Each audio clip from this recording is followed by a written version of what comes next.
pengakuan dosa. Tapi kita tahu bahwa konsekuensi berbuat dosa kan tidak lenyap. Misalkan saya pernah membunuh orang, dengan saya menyesali tidak membuat orang itu menjadi hidup kembali. Bagaimana seseorang ini dengan hatinya untuk terus melanjutkan hidup sebagai seorang Katolik? Silakan, Oke, Pak. ini penting sekali. Kalau saya kasih kaca orang kaca dari rumah seseorang, saya harus pergi bayar. Dosanya saya mengaku kepada imam, tapi saya bertanggung jawab dalam pengertian itu. Karena itu dalam hal ini, kalau dia membunuh, dia bertanggung jawab secara hukum. Dia ke imam untuk mengaku dosa, tapi tidak bisa jadikan imam untuk menjadi saksi di pengadilannya apa yang dia mengakukan dalam pengertian itu. Yang kedua, semua kita berdosa. 1 Yohanes 1 ayat 8. Kalau kita mengatakan bahwa kita tidak berdosa, kita ini tukang tipu. Secara spiritual, secara rohani, secara keagamaan, kita punya tanggung jawab spiritual, yaitu kedamaian hati. Tetapi engkau harus bertanggung jawab secara hukum. Kepada kaisar berikanlah kepada kaisar, dan kepada Tuhan berikanlah kepada Tuhan. Alex, jadi di sini ada pepatah Spanyol mengatakan, la conciencia juzga por toda la vida. Kesadaran hati nurani akan menghakimi selamanya. Ini jadi persoalan besar.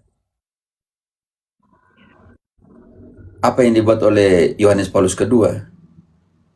Dia mengampun, tetapi Ali harus penjara.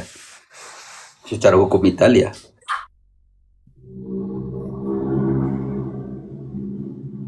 Itulah konsekuensi dari dosa. Punya aspek sosial. Dan aspek sosialnya harus kau tanggung. Oh, saya sudah mengaku dosa, aman. Kau sudah pukul istri, aniaya istri, kau bilang sudah mengaku dosa. Istri yang baik bawa dia ke hukum kah? Enak-enak. Saya mengaku setiap kali kau pukul istri, kau mengaku dosa. Enak-enak saja.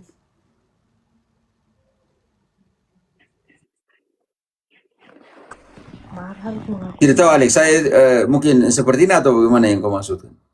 Siap, Pater. Itu yang saya maksud. Ada, boleh satu hal lagi, Pater? Mohon maaf waktu tidur. Kalau tidak boleh, tidak apa-apa, Pater sudah mengaku. Alex. Bayar. Ya. Ini tentang trauma psikis, Pater. Kan setelah konsekuensi itu ada, jika orang itu yang saya bunuh tadi dia masih hidup, kan dia kepala keluarga. Dia bertanggung jawab untuk nafkah istri dan anak-anaknya. Dengan demikian masa depan mereka menjadi terlantar. Nah, jika trauma ini dipikirkan oleh pelaku, bagaimana dia berdamai dengan trauma itu? Silakan, Pak. Ada satu pepatah yang mengatakan, menyimpan dendam itu tidak baik, tetapi juga tidak baik memberikan tangan kepada anjing yang pernah menggigitku. Alex, kau bisa mengerti pernyataan ini? Menyimpan dendam itu tidak baik, tetapi lebih tidak baik memberikan kembali tangan kepada anjing yang sama yang pernah menggigit saya.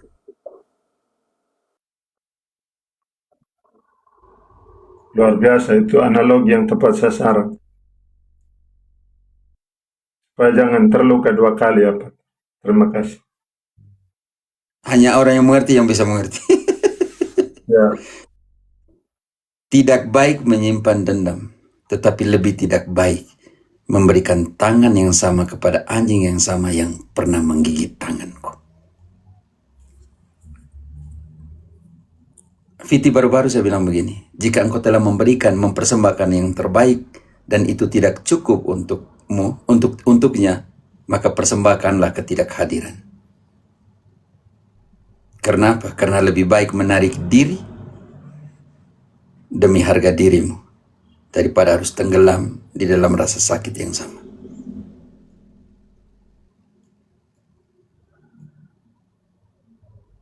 Artinya begini, enggak, Pater? Ya sudah, kita tidak usah melakukan kesalahan 2 kali, walaupun kita tahu itu menyimpan, ya udah kita hidup sendiri-sendiri aja, jalan sendiri-sendiri tanpa ada yang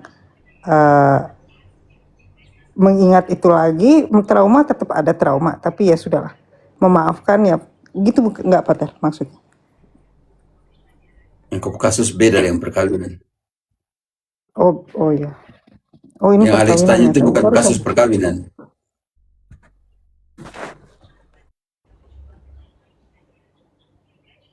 Memang susah ya, memang sulit. Tapi itulah kenyataan hidup. Jadi bahagia itu bukan orang lain yang memberikan. Engkau adalah alasan untuk menjadi bahagia. Seperti ini kak, anjing menggonggong kafila berlalu tuh begitu. Iya berarti Persoalan. untuk korbannya cuman menerima dengan ikhlas saja gitu. Begitu nggak sih Pater? Ada Untuk konsekuensi korbannya. yang harus dipenuhi. Saya sudah bilang tadi. Tapi untuk menerima dia, memeluk lagi dia, pikir panjang. Ya itu. Makanya saya bilang ada konsekuensi hukum. Alex orang hukum, dia harus penuhi konsekuensi hukum. Dia harus tanggung semua kerusakan yang pernah dia buat dalam hidup terhadap seseorang. Contohnya, tadi saya bilang kau pukul kau istri, kau mengaku dosa, sudah selesai. Luka istri yang sembuh, kau yang sembuhkan. Kau punya dosa untuk mengaku, tunggu dulu Indri. Tetapi luka kau istri bukan kau yang sembuhkan. Enak hanya minta maaf, kau istri sembuh. Karena itu pengakuan dosa itu ada dalam 4 jalan yang saya tidak omong malam ini adalah kembali melalui jalan yang lain. Kau pulang melalui jalan yang sama bagaimana? Banyak istri-istri yang menahan penderitaan, dipukul dan semuanya karena cinta. Cinta itu tidak buta, buta orangnya.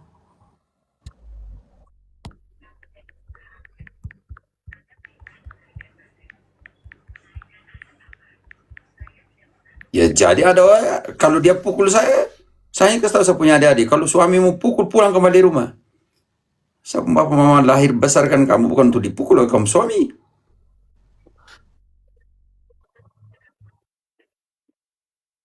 Siapa yang bilang saya lahirkan engkau, Tuhan bilang ya beranak cucu dan bertambah banyak lah. Kalau engkau perempuan dan ketemu suami kau pukul kau, tidak ada dalam kitab suci seperti itu. Karena itu tadi pertanyaan Alex penting sekali untuk kita yang sekarang lagi dengar. Berjuanglah supaya jangan masuk dalam penyelesaian perkara kuratif. Menyembuhkan itu susah.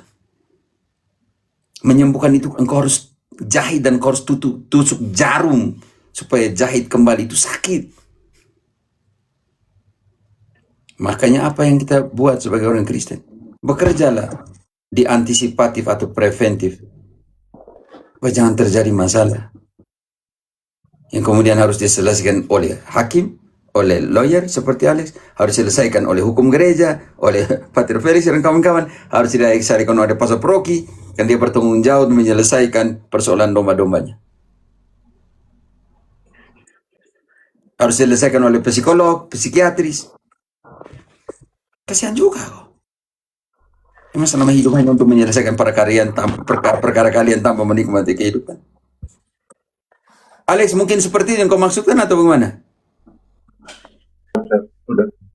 Sudah tuntas. Masih banyak pertanyaan, tapi biar pertemuan berikut. Pater mau istirahat. Saya pikir ini psikospiritual ini penting sekali ya. Nanti kita pakai buka room lagi hanya spesial untuk ini saja. Oke. Mungkin akhir pekan Jumat malam gitu.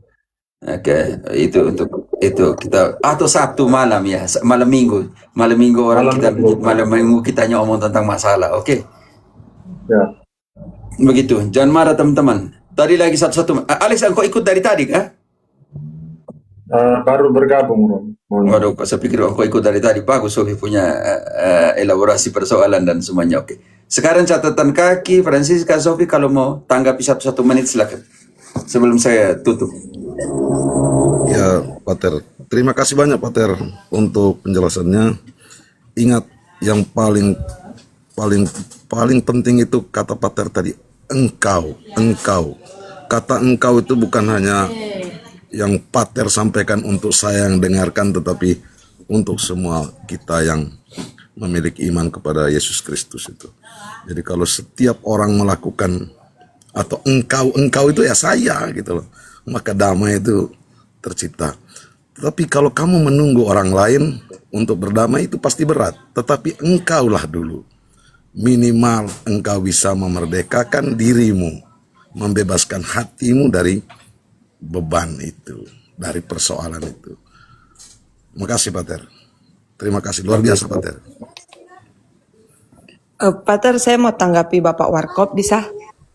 Pak Warkop, saya sedikit untuk Bapak seorang pemimpin, saya cuma mau titip pesan. Saya seorang anggota katekumen dan saya bertemu dengan seorang katekis yang membuat saya sakit.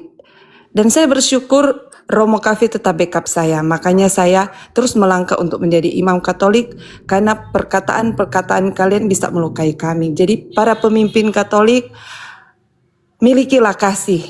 Jangan melihat kekurangan kami, tapi rangkullah kami, umat-umat ini untuk mencapai iman Katolik sesungguhnya. Dan untuk Francisca, terima kasih banyak. Kesaksianmu membuat saya tersadar bahwa kau yang tidak berjalan dan kami yang sering mengeluh karena capek bekerja, ternyata kau di sana ingin berjalan saja, kau sudah bersyukur. Terima kasih Francisca, God bless you dan tetap semangat ya. Terima kasih Rama. Oke. Terima kasih. Saya tutup. Oh, Lia mau ngomong sesuatu? Dia bernama Francisca Lia, biasa di TikToknya Carlos Acutis. Oke. Bingung saya mau ngomong apa, Romo. Terima kasih aja, Romo. Terima kasih engkau sudah hadir. Engkau membuka mata kami bahwa penderitaan tidak selama ditangisi, dikeluhi.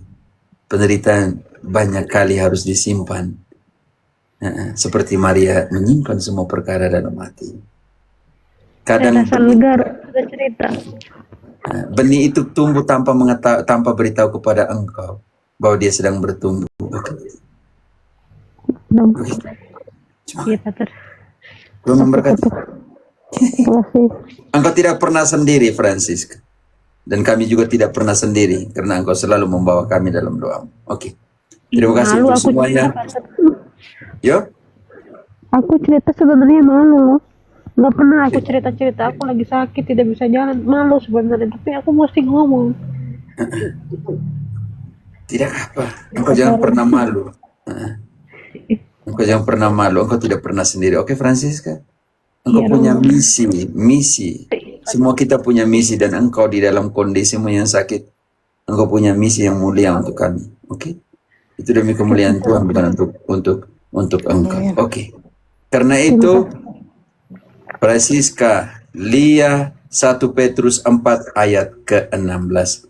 Kalau engkau menderita sebagai orang Kristen, jangan kau malu, Francisca. Santo Petrus omong itu untuk kita semua. Tetapi jika ia menderita sebagai orang Kristen, maka janganlah ia malu, melainkan hendaklah ia memuliakan Allah dalam nama Kristus itu. Muliakanlah Allah dalam Habisnya penderitaan. kata-katanya. Muliakanlah Allah, Francisca, dalam penderitaan. Jika engkau menderita sebagai orang Kristen, jangan kau malu. Hendaklah engkau memuliakan Allah di dalam penderitaan. Oke? Bukan saya ngomong, Santo Petrus yang ngomong. Oke. Oke, baik. Terima kasih. Pertolongan kita senama Tuhan menjadikan langit dan bumi, dan oleh penumpangan tangan ini kita semua diberkati. Nama Bapa, dan Roh Kudus. Amin. Terima kasih, Pater. Ada mau coklat batangan kah?